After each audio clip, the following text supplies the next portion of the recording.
சந்தோஷ். என்ன சந்தோஷ், உனக்கு என் மேல உண்மையாலுமே விருப்பம் இருந்ததுன்னா இப்ப நீ டக்குன்னு இதை போட்டு போயிருக்க மாட்டேன். இல்லை பூமாரி, உன்னை எனக்கு ரொம்ப பிடிக்கும். இருந்தாலும் நீ சொன்ன அந்த ஒரு வார்த்தைக்காக தான் நான் போயிட்டேன். உண்மையாலுமே என்னை உனக்கு பிடிச்சிருக்குன்னா விரும்புகிறேன்னா என்னை தொல்லை பண்ணாதான் சொன்னேன். அந்த வார்த்தைக்காக தான் நான் கிளம்பிட்டேன். சரி, இப்போ நான் சொல்கிறேன். இந்தா, உன்னையும் எனக்கு பிடிச்சிருக்கு. I love you.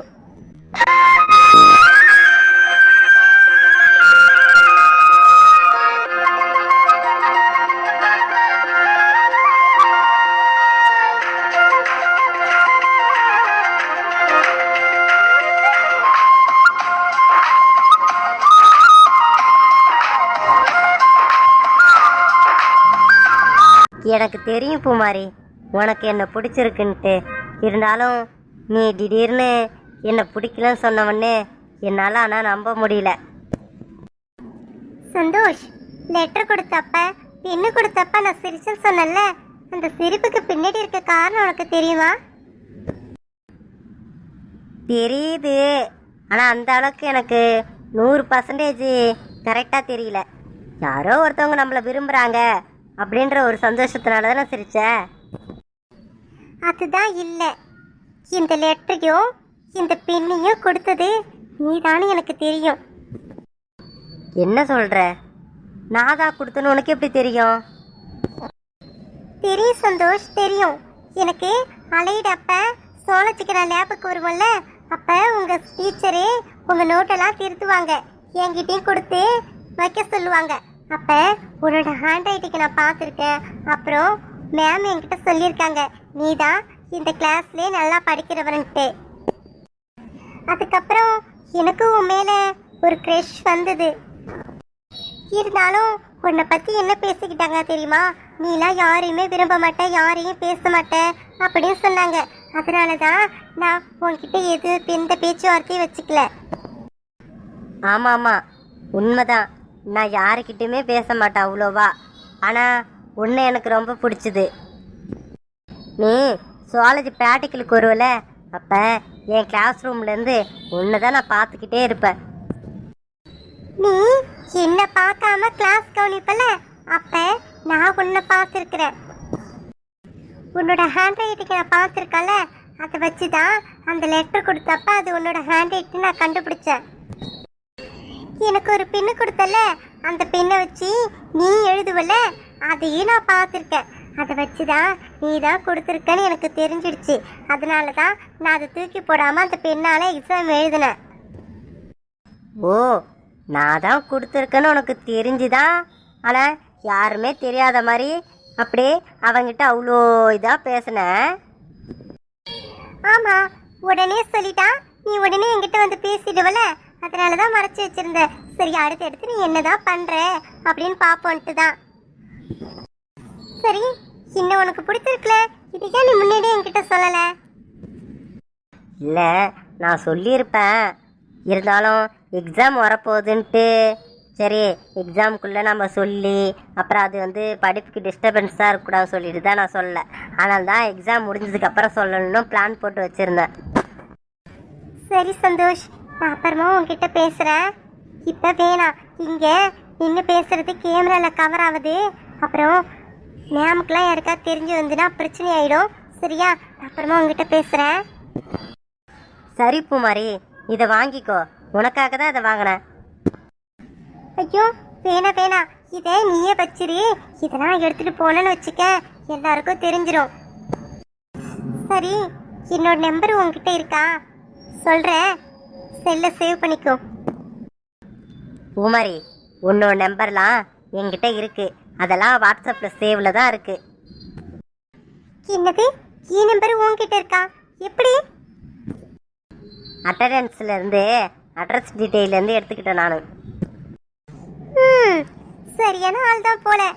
சரி, நான் கிளம்புறேன். சரி, நான் அப்புறமா ஃபோன் பண்ணுறேன். சந்தோஷ், நீ எதுவும் ஃபோன் பண்ணாத, நானே ஃபோன் பண்ணுறேன். ஏன்னா என்னோட செல்லு வீட்டுக்கு போனால் என் கையில் இருக்காது, என் தம்பி கையில். அப்புறம் எல்லாரும் மாறி மாறி போயிட்டே இருக்கோம். அதனால் நான் ஃபோன் பண்ணுறப்ப மட்டும் எடு, சரியா? சரி சரி.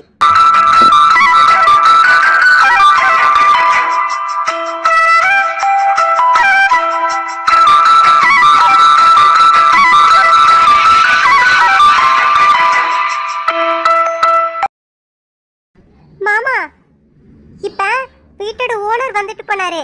இவங்க தான் போறாரு, கூப்பிடுங்க. அவர் உங்களை தான் பார்க்கணும் சொன்னாரு. ஆமாம், இப்போ அவர் போகிறத பார்த்துட்டு தான் நான் வரேன்.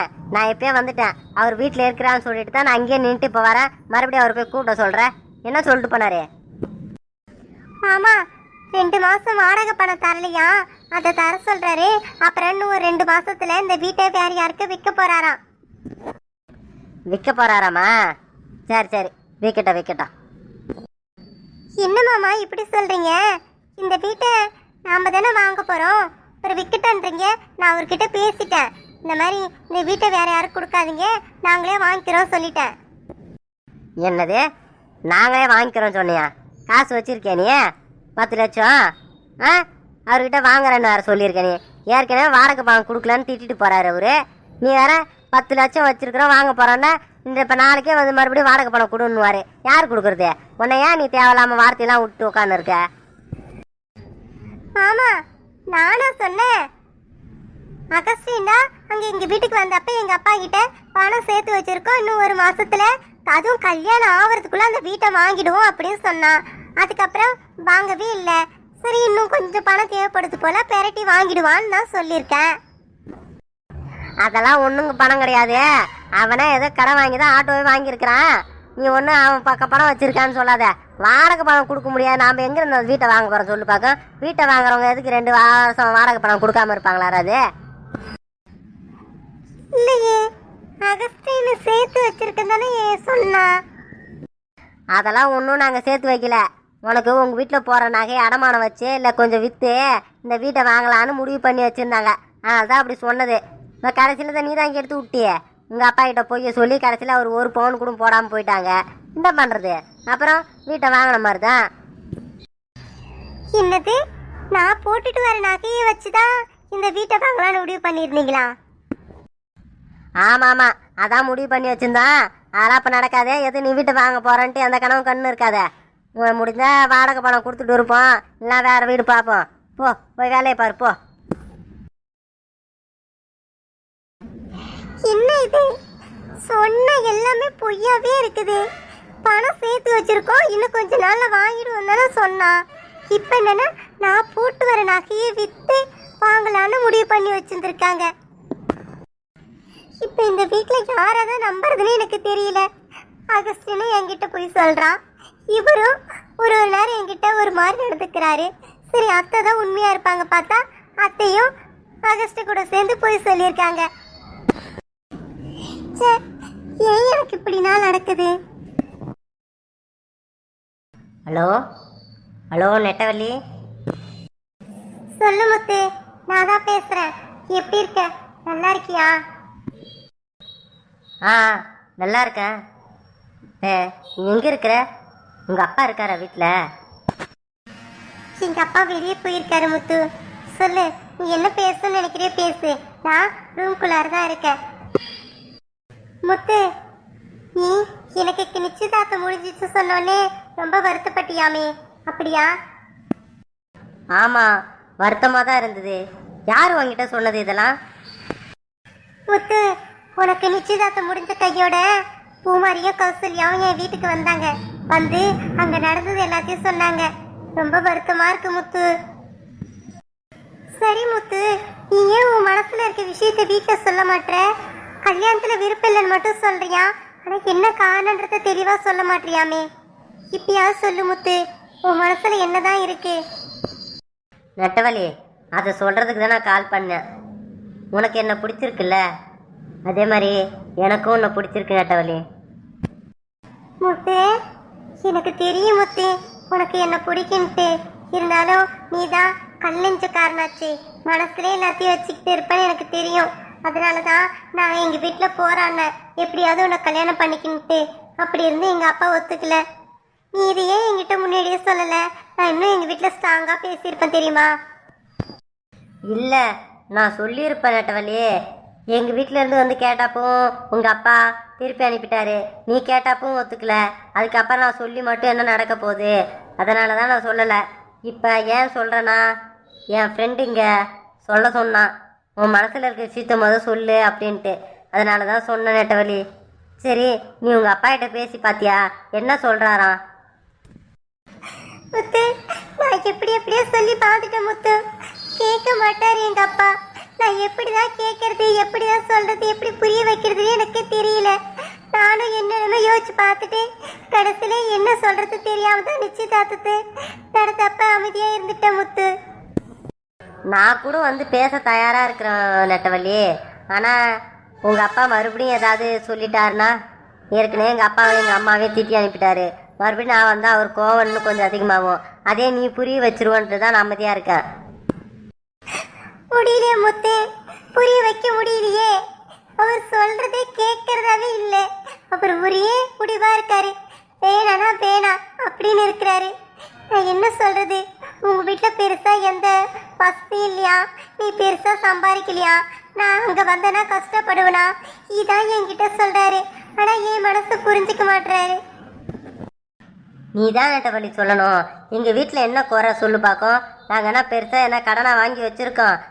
நான் அங்கே வீட்டில் இருந்த அப்போயாவது பரவாயில்ல, பெரிய வருமானம் இல்லை. இப்போ தான் நாங்கள் வேலைக்கு வந்திருக்கல. இங்கே நல்ல மாத சம்பளம் எனக்கு கொடுக்குறாங்க. இது போதும். உன்னை நான் நல்லா பார்த்துக்கிறேன் நெட்டவள்ளி. நீ உங்கள் அப்பா கிட்ட சொல்லி புரியவை, இல்லைன்னா நான் வந்து பேசவா? இல்ல, வேணா முத்து, வேணா. நீ சொன்னல, இதுவே எனக்கு போதும். உனக்கு என்ன பிடிச்சிருக்கா? அதுவே எனக்கு சந்தோஷம். நான் உன் கூட சேர்னா கூட அதை நினைச்சு சந்தோஷமா வாழ்ந்துட்டு போறேன். நெட்டவள்ளி, நீயே முடிவு பண்ணாத. நீ உங்கள் அப்பா கிட்ட சொல்லு, பேசி பாரு. முன்ன தானே சொன்னேன் இந்த மாதிரி என்னை விரும்புகிறேன்ட்டு. இப்போ சொல்லு. எனக்கு இங்கே மாதத்துக்கு 20,000 தரம் சொல்லியிருக்காங்க. இன்னும் கொஞ்சம் நாள் போனதுக்கு அப்புறம் ஏற்றி தரம் சொல்லியிருக்காங்க. இது போதும். சரி முத்து, நான் இப்ப கடைசியா ஒரு தடவை பேசி பார்க்கறேன். எங்க அப்பா கேட்டால் ஆச்சு, கேட்கலன்னா நான் ஒண்ணுமே பண்ண முடியாது. ஒண்ணு, நான் அந்த வீட்டை விட்டு எதிர்த்து தான் வரணும். இல்லைன்னா எங்க அப்பா சொல்ற மாப்பிள்ளையே கட்டிக்கணும். எனக்கு வேற வழியே இல்லை. நான் மீறி ஏதாவது பண்ணனா அவர் ஏதாவது பண்ணிப்பாரோ அப்படின்னு தோணுது எனக்கு. அதான் பயமா இருக்கு அவர்கிட்ட நான் ஸ்ட்ராங்கா பேசுறது கூட. ஆமாம் நெட்டவள்ளி, ரொம்ப அவரை எதிர்த்து பேசாத. நீ புரிய வைக்க பாரு. ஆனால் பிடிவாதமாக எதுவும் சொல்லாத.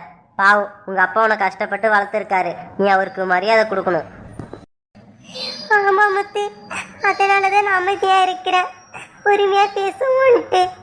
சரி, நீ சொல்லிட்டல, எனக்கு இது போதும். நான் அவர்கிட்ட பேசுறேன். சரியா? நான் வைக்கிறேன். அவர் வர நேரம் நான் அவர்கிட்ட பேசிட்டு என்ன பதிலும் சொல்றேன். சரி நெட்டவள்ளி, நீ பேசிட்டு பதில் சொல்லு. சரி, உன வைக்கிறேன். அண்ணி, அம்மா எங்க போயிருக்காங்க? சாப்பாடு செய்யல, நான் போய் செய்வா? அண்ணி, உங்களதான் அண்ணி. என்ன எது கேட்டாலும் அமைதியாவே இருக்கீங்க. ஏன் ஏன் ஏதாவது பிரச்சனையா அண்ணி? ஏன் சோகமா இருக்கீங்க? ஏதாவது பதில் சொல்லுங்க அண்ணி. ஏதாவது குடிக்க ஏதாவது எடுத்துட்டு வரவா? அண்ணி, என்ன நீ நான் மட்டும் பேசிக்கிட்டே இருக்கிறேன், நீங்க அமைதியாவே இருக்கீங்க. ஏதாவது ஆச்சா? அண்ணன் ஏதாவது சொல்லிச்சா? அப்பா ஏதாவது சொன்னாரா? என்ன நடந்தது? அமைதியா இருந்தா எனக்கு ஒண்ணுமே புரியல அண்ணி. கையல், என்கிட்ட எதுவுமே கேட்காத கையல். கொஞ்ச நேரம் என்ன அமைதியா விடு. என்னம்மா உள்ள புழுக்கமா இருக்குன்னு வெளியே உட்காந்துட்டு இருக்கீங்களா? இன்னும் ஒரு 2 மணி நேரத்துக்கு கரண்ட் வராதான்.